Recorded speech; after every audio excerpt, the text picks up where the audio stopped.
بسم الله الرحمن الرحيم. السلام علیکم ورحمۃ اللہ وبرکاتہ.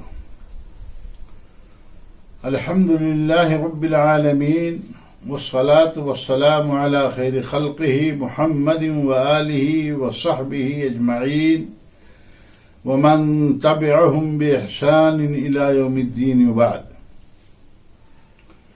اعوذ باللہ من الشیطان الرجیم. بسم اللہ الرحمن الرحیم.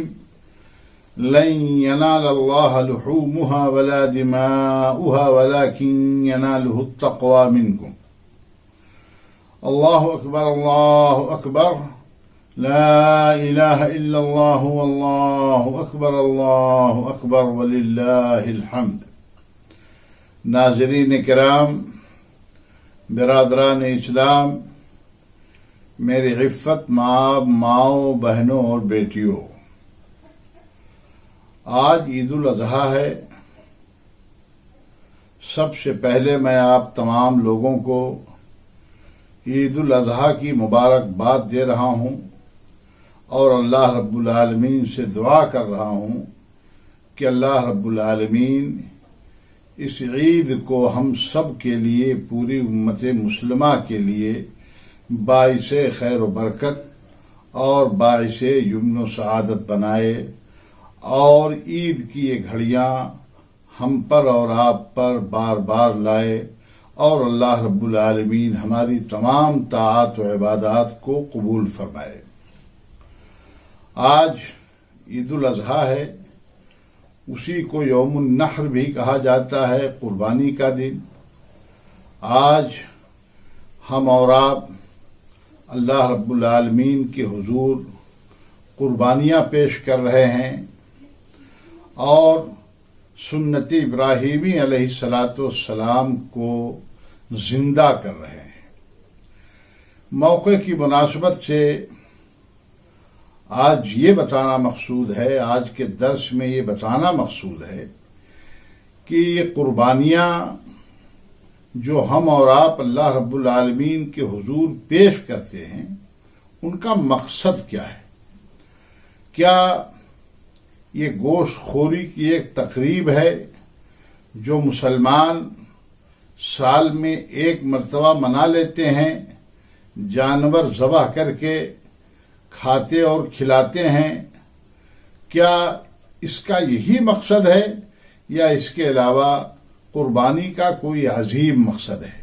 آج قربانی کے مقاصد کے حوالے سے تھوڑی سی گفتگو کی جائے گی. اللہ رب العالمین مجھے حق اور سچ بات کہنے کی توفیق عطا فرمائے.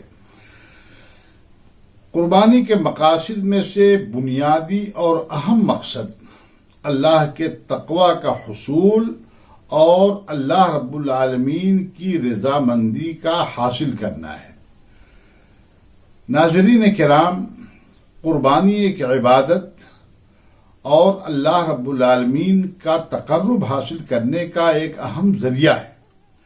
اس لیے اس کا بھی مقصد عام عبادات کی طرح صرف اور صرف حصول تقوی اور رضا الہی ہے.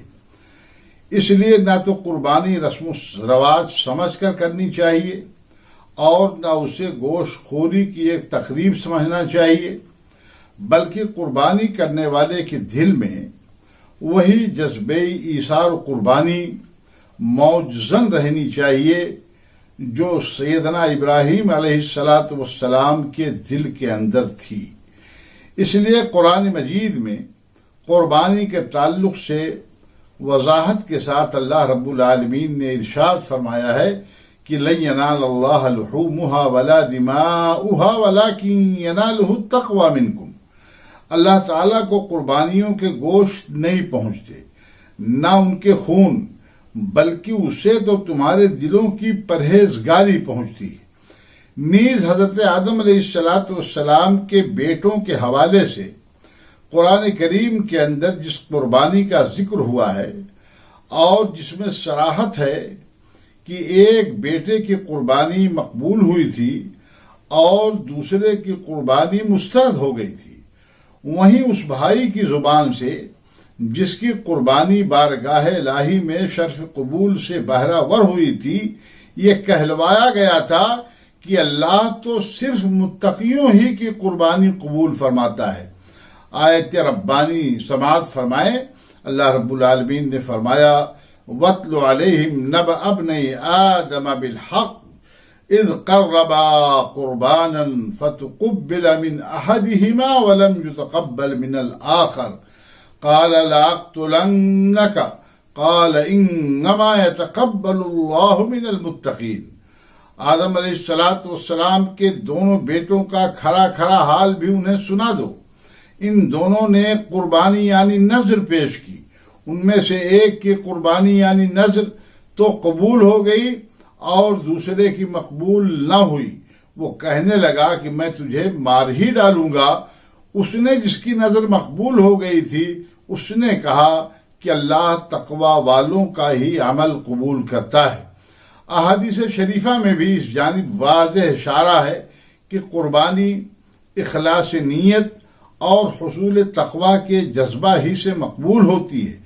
ریا و نمود کا ادنا شائبہ یا کوئی اور مقصد اس عمل کو ضائع اور اکارت کرنے کے لیے کافی ہے۔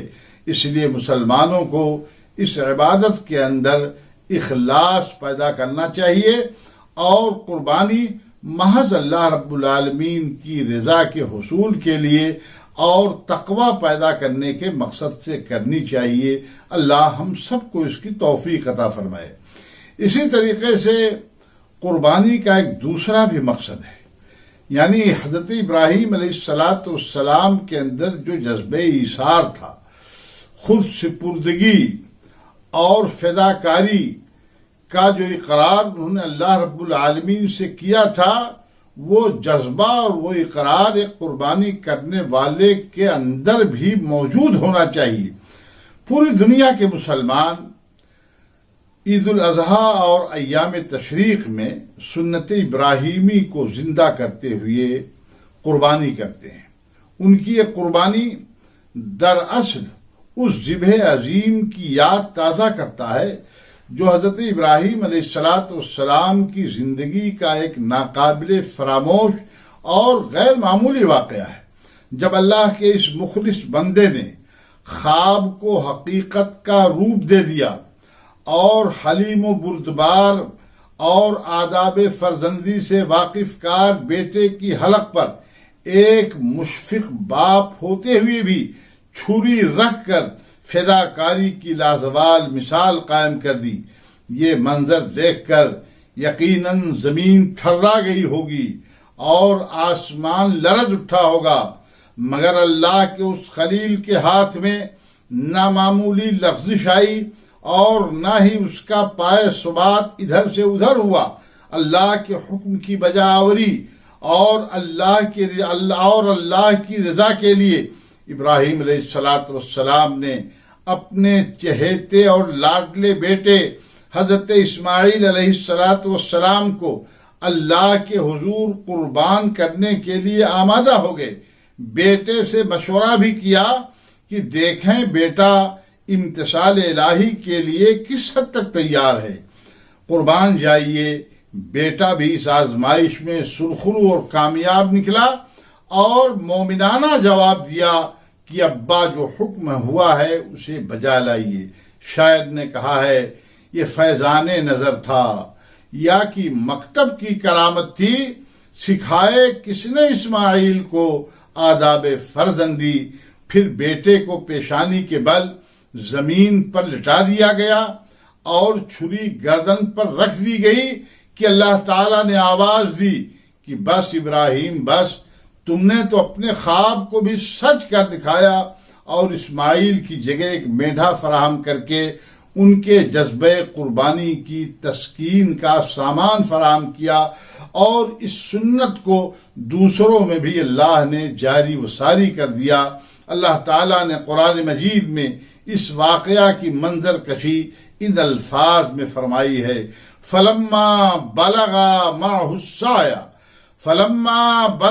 السَّعْيَ قَالَ يَا بُنَيَّ إِنِّي أَرَىٰ فِي الْمَنَامِ إني أرى في المنام أني أذبحك فانظر ماذا ترى قال يا أبت افعل ما تؤمر ستجدني إن شاء الله من الصابرين فلما أسلما وتله للجبين وناديناه أن يا إبراهيم قد صدقت الرؤيا إنا كذلك نجزي المحسنين إن هذا لهو البلاء المبين وفديناه بذبح عظيم وتركنا عليه في الآخرين سلام على إبراهيم كذلك نجزي المحسنين إنه من عبادنا المؤمنين.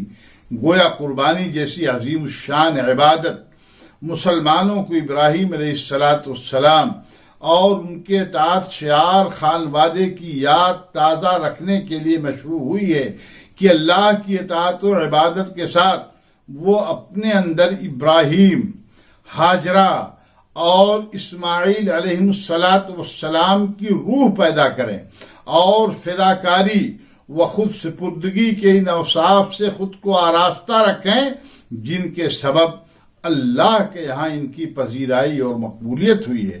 حقیقت یہ ہے کہ اگر قربانی کرنے والوں کے ذہن و دماغ میں ذبح عظیم کی یاد تازہ نہ رہے، حضرت ابراہیم خلیل اللہ علیہ السلام اور حضرت اسماعیل ذبیح اللہ علیہ السلام کے خانوادے کا تصور نہ رہے، ان کی سیرت و کردار سے یہ نابلد اور ناواقف رہیں اور ان کے اوصاف حمیدہ سے خود کو آراستہ و پیراستہ کرنے کا جذبہ اور تڑپ ان کے اندر نہ ہو تو یہ قربانی جیسی عظیم عبادت بے معنی اور بے کیف ہو کر رہ جائے گی۔